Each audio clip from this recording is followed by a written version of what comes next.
প্রিয় ছাত্রছাত্রী সকলকে সুদপুর উচ্চ বিদ্যালয়ের ই ক্লাসে স্বাগত জানাই। আজ নবম শ্রেণীর ইতিহাসের আরেকটি টপিক নিয়ে আলোচনা করব। আজ আমাদের আলোচনার বিষয় শিল্প বিপ্লব বলতে কি বোঝায় এবং ইংল্যান্ডে সর্বপ্রথম শিল্প বিপ্লব হওয়ার কারণগুলি কি ছিল। তো আমরা বিপ্লব শব্দটির সঙ্গে পরিচিত। আমরা এর আগে দেখেছি ফরাসি বিপ্লব, ফেব্রুয়ারি বিপ্লব, জুলাই বিপ্লব, এই বিপ্লবগুলো সম্পর্কে আলোচনা হয়েছে। তো বিপ্লব বলতে বোঝায় যে আমূল পরিবর্তন, কোনো ব্যবস্থার একটা আমূল পরিবর্তন। তো শিল্পের ক্ষেত্রে এই যে বিপ্লব কথাটা ব্যবহার করা হয়েছে, এটি আসলে কি, অর্থাৎ শিল্প বিপ্লব বলতে আমরা কি বুঝব। সাধারণত যেটা বলা হয় যে অষ্টাদশ শতকের মধ্যভাগ থেকে ইউরোপে বিভিন্ন বৈজ্ঞানিক যন্ত্রপাতি আবিষ্কৃত হতে থাকে। এই বৈজ্ঞানিক যন্ত্রপাতি শিল্পের ক্ষেত্রে ব্যবহার করার ফলে উৎপাদন ব্যবস্থায় একটা ব্যাপক পরিবর্তন ঘটে গুণগত এবং পরিমাণগত দিক থেকে। উৎপাদন ব্যবস্থার এই ব্যাপক পরিবর্তনকেই বলা হয়েছে শিল্প বিপ্লব। অর্থাৎ অষ্টাদশ শতাব্দীর মাঝামাঝি সময় থেকে নানান ধরনের বৈজ্ঞানিক যন্ত্রপাতি সেগুলি আবিষ্কৃত হয়।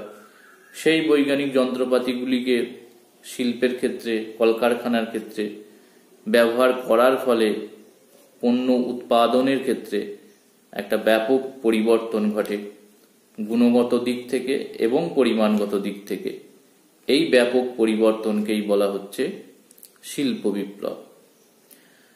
শিল্প বিপ্লব কথাটি প্রথম যিনি ব্যবহার করেন তিনি ছিলেন ফরাসি দার্শনিক অগাস্ত ব্লাঙ্কি।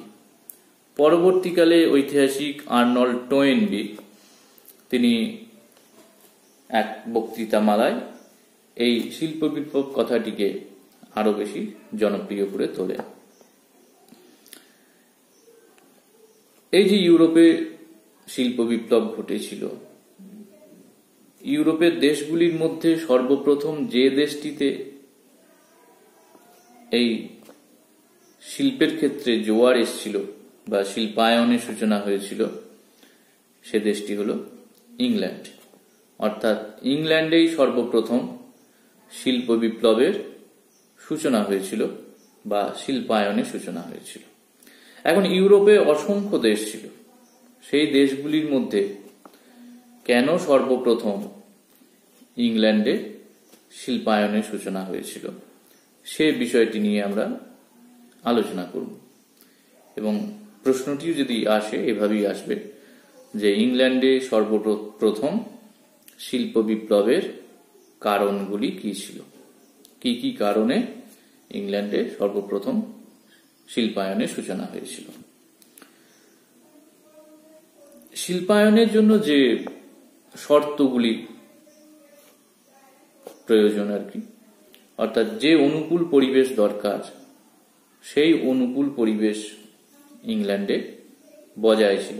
অর্থাৎ শিল্পের প্রয়োজনীয় মূলধন, সুলভ শ্রমিক, খনিজ সম্পদ, কাঁচামাল, বাজার, উন্নত যোগাযোগ পরিবহন ব্যবস্থা, বৈজ্ঞানিক আবিষ্কার, এই সবগুলি ইংল্যান্ডে বজায় ছিল এবং তার ফলে শিল্পায়নের দিক থেকে ইংল্যান্ড অন্যান্য দেশের তুলনায় অনেক বেশি এগিয়ে গেছিল। এখন আমরা এই বিষয়গুলি নিয়েই আলোচনা করব। তো এখানে যেটা শিল্পায়নের জন্য যেটা সর্বপ্রথম প্রয়োজন সেটা হচ্ছে মূলধন, অর্থাৎ পুঁজি। কলকারখানা গড়ে তুলতে গেলে বা প্রতিষ্ঠা করতে গেলে প্রথম প্রয়োজন হলো মূলধনের, অর্থাৎ অর্থের। ইংল্যান্ড অনেক আগে থেকেই ব্যবসা বাণিজ্যের দিক থেকে উন্নত ছিল এবং ইংল্যান্ডের বণিকরা পৃথিবীর বিভিন্ন দেশে তারা ব্যবসা বাণিজ্যের সঙ্গে যুক্ত ছিল। ফলে এই ব্যবসা বাণিজ্যের সূত্র ধরে ইংল্যান্ডের এক শ্রেণীর মানুষের হাতে বিপুল পুঁজি সঞ্চিত হচ্ছিল। এই পুঁজি তারা একসময় শিল্পায়নের বিনিয়োগ করেছিল, কলকারখানা প্রতিষ্ঠার জন্য তারা বিনিয়োগ করেছিল। ফলে শিল্পের জন্য যে প্রয়োজনীয় অর্থ অর্থাৎ মূলধনের অভাব ইংল্যান্ডে ছিল না, কারণ ইংল্যান্ডে অনেক আগে থেকেই একটা পুঁজিপতি শ্রেণীর উদ্ভব ঘটেছিল। শিল্পের জন্য যেটা আর একটা প্রয়োজনীয় উপাদান সেটা হচ্ছে তার খনিজ সম্পদ। অর্থাৎ কলকারখানা গড়ে তুলতে গেলে যন্ত্রপাতি দরকার, এবং এই যন্ত্রপাতি নির্মাণের জন্য যে খনিজ সম্পদটি বিশেষভাবে অপরিহার্য ছিল তা হল লোহা। লোহা গলানোর জন্য প্রয়োজন ছিল কয়লা। ফলে ইংল্যান্ডে এই দুটো খনিজ সম্পদ অর্থাৎ লোহা এবং কয়লা এ দুটি পর্যাপ্ত পরিমাণে ছিল। ফলে খনিজ সম্পদের অভাব ইংল্যান্ডে ছিল না। যথেষ্ট পরিমাণে খনিজ সম্পদ থাকায় সেটা শিল্পায়নের ক্ষেত্রে অনেকটাই সুবিধে করে দিয়েছিল। শিল্পায়নের যেটা তৃতীয় উপাদান তা হলো কাঁচামাল, অর্থাৎ শিল্পের প্রয়োজনীয় কাঁচামাল। কাঁচামাল না থাকলে কখনোই পণ্য উৎপাদন সম্ভব নয়। তো ইংল্যান্ডের কাঁচামালেরও অভাব ছিল না। তার কারণ ইংল্যান্ড অনেক আগে থেকেই বিশ্বের বিভিন্ন প্রান্তে উপনিবেশ স্থাপন করেছিল, এবং সেই উপনিবেশ থেকে ইংল্যান্ড সস্তায় কাঁচামাল সংগ্রহ করত এবং সেই কাঁচামালগুলিকে শিল্পে ব্যবহার করত। ফলে এই যে কাঁচামাল, পর্যাপ্ত কাঁচামাল, সেটাও তার শিল্পায়নের একটা অন্যতম কারণ। শিল্পায়নের আরেকটি উপাদান হচ্ছে বাজার, অর্থাৎ যে পণ্যদ্রব্য উৎপাদিত হবে সেই পণ্যদ্রব্য বিক্রয় করার জন্য একটা বাজার প্রয়োজন। বাজার যদি না থাকে তা কখনোই শিল্পায়ন সম্ভব নয়, কেননা যে পণ্যদ্রব্য উৎপাদিত হবে সেটা বিক্রি হওয়া চাই। তো ইংল্যান্ডের বাজারেরও অভাব ছিল না, কারণ তার হাতে বহু উপনিবেশ ছিল। ইংল্যান্ড পৃথিবীর বিভিন্ন প্রান্তে উপনিবেশ স্থাপন করেছিল, যেমন ভারতবর্ষও ইংল্যান্ডের উপনিবেশ ছিল। ফলে এই উপনিবেশগুলিকে ইংল্যান্ড বাজার হিসাবে ব্যবহার করেছিল এবং উপনিবেশগুলি ইংল্যান্ডের পণ্যে ছেয়ে গেছিল। ফলে ইউরোপের অন্যান্য দেশের তুলনায় ইংল্যান্ড এদিক থেকে অনেক বেশি এগিয়ে ছিল। অষ্টাদশ শতাব্দীতে ইংল্যান্ডে জনসংখ্যা বৃদ্ধি পায়। এই জনসংখ্যা বৃদ্ধি পাওয়ার ফলে সুলভ শ্রমিক পাওয়া অনেক বেশি সহজ হয়ে পড়ে। গ্রামের মানুষ শহরগুলিতে এসে কলকারখানায় খুব স্বল্প মজুরিতে কাজ করতে থাকে। ফলে এই যে শিল্পায়নের জন্য সুলভ শ্রমিক প্রয়োজন ছিল, সেই প্রয়োজনও অষ্টাদশ শতকে ইংল্যান্ডের পক্ষে পাওয়া সহজ হয়েছিল। শিল্পায়নের আরেকটি অন্যতম যে কারণ, অর্থাৎ ইংল্যান্ডে যে শিল্প বিপ্লব হয়েছিল তার আরেকটি অন্যতম কারণ হল উন্নত যোগাযোগ ও পরিবহন ব্যবস্থা। ইংল্যান্ড ছিল সমুদ্র বেষ্টিত একটি দেশ। ফলে ইংল্যান্ডের নৌশক্তি ছিল বিশ্বশ্রেষ্ঠ। ইংল্যান্ডের পণ্যবাহী জাহাজগুলো অনায়াসে পৃথিবীর যে কোনো প্রান্তে চলে যেতে পারত। ফলে এই যে তার উন্নত যোগাযোগ ব্যবস্থা, এটা শিল্পায়নকে ত্বরান্বিত করেছিল। কেননা উপনিবেশগুলি থেকে কাঁচামাল আনা, আবার পণ্যদ্রব্য উপনিবেশগুলিতে সহজে পৌঁছে দেওয়া যেত এই উন্নত পরিবহন ব্যবস্থার মাধ্যমে।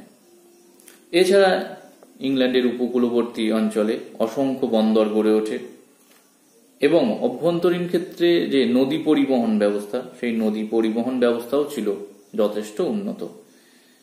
ফলে এই উন্নত যোগাযোগ এবং পরিবহন ব্যবস্থা শিল্পায়নের সহায়ক হয়েছিল। শিল্পায়নের আরেকটি অন্যতম কারণ হলো রাজনৈতিক স্থিরতা। অষ্টাদশ শতকে ইংল্যান্ডে একটা রাজনৈতিক স্থিতাবস্থা বজায় ছিল। ইউরোপের অন্যান্য দেশে, যেমন ফ্রান্সের যদি কথা বলি, অষ্টাদশ শতকে বিপ্লবের কারণে একটা অস্থির পরিস্থিতি বিরাজ করছিল। ইংল্যান্ডের ক্ষেত্রে সেটা হয়নি। ফলে এই রাজনৈতিক স্থিরতা শিল্পায়নের সহায়ক হয়ে উঠেছিল। তাছাড়া শিল্পপতি এবং বণিকরা তারা ব্রিটিশ সরকারের কাছ থেকে সহযোগিতা লাভ করেছিল। এই সহযোগিতা শিল্পায়নের ক্ষেত্রে অনেক বেশি একটা সুযোগ সৃষ্টি করেছিল। ইউরোপের অন্যান্য দেশের যারা বণিক ছিল তারা সরকারের কাছ থেকে সেভাবে সহযোগিতা পায়নি। আমরা দেখেছি যে ভারতে যখন ইস্ট ইন্ডিয়া কোম্পানি এবং ইংরেজ ইস্ট ইন্ডিয়া কোম্পানি এবং ফরাসি কোম্পানির মধ্যে যুদ্ধ বেঁধেছিল, তখন ইংরেজ ইস্ট ইন্ডিয়া কোম্পানি আর সরকারের কাছ থেকে অনেক বেশি সুযোগ সুবিধা পেয়েছিল ফরাসিদের তুলনায়। ফলে তাদের পক্ষে ফরাসিদের পরাজিত করে ভারতবর্ষের বাজার দখল করা, ভারতবর্ষে উপনিবেশ স্থাপন করা অনেক বেশি সহজ হয়েছিল। এভাবে ইংল্যান্ডের বণিক এবং শিল্পপতিরা তারা সরকারের কাছ থেকে নিয়মিত পৃষ্ঠপোষকতা পেয়ে আসছিল। এই পৃষ্ঠপোষকতা শিল্পায়নের একটি অন্যতম কারণ। শিল্পায়নের আর একটি অন্যতম কারণ হচ্ছে বৈজ্ঞানিক আবিষ্কার, যেটা না হলে এত সহজে শিল্পায়ন সম্ভব হতো না। তো অষ্টাদশ শতকে ইংল্যান্ডে বিভিন্ন আধুনিক যন্ত্রপাতির উদ্ভব ঘটে, যেমন উড়ন্ত মাকু, spinning jenny, water frame, mule, power loom. এই সমস্ত যন্ত্রপাতিগুলি বস্ত্রশিল্পের বিকাশে সহায়তা করেছিল। এছাড়া বাষ্পীয় ইঞ্জিন আবিষ্কৃত হয়, ব্লাস্ট ফার্নেস আবিষ্কৃত হয়, নিরাপত্তাবাতি আবিষ্কৃত হয়, যেগুলি শিল্পায়নকে ত্বরান্বিত করেছিল।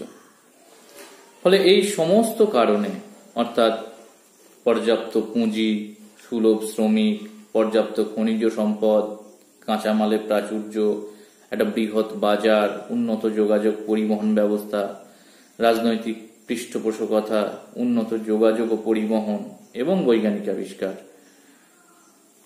এগুলি থাকার কারণে ইংল্যান্ডে সর্বপ্রথম শিল্প বিপ্লবের সূচনা হয়। ইউরোপের অন্যান্য দেশে এই উপাদানগুলির কিছু হয়তো বর্তমান ছিল, কিন্তু সব উপাদানগুলি ছিল না যা ইংল্যান্ডে ছিল। ফলে এই কারণেই ইংল্যান্ড শিল্পায়নের দিক থেকে অন্যান্য দেশের তুলনায় অনেক বেশি এগিয়ে গেছিল এবং এটাই ছিল তার সর্বপ্রথম শিল্পায়নের কারণ।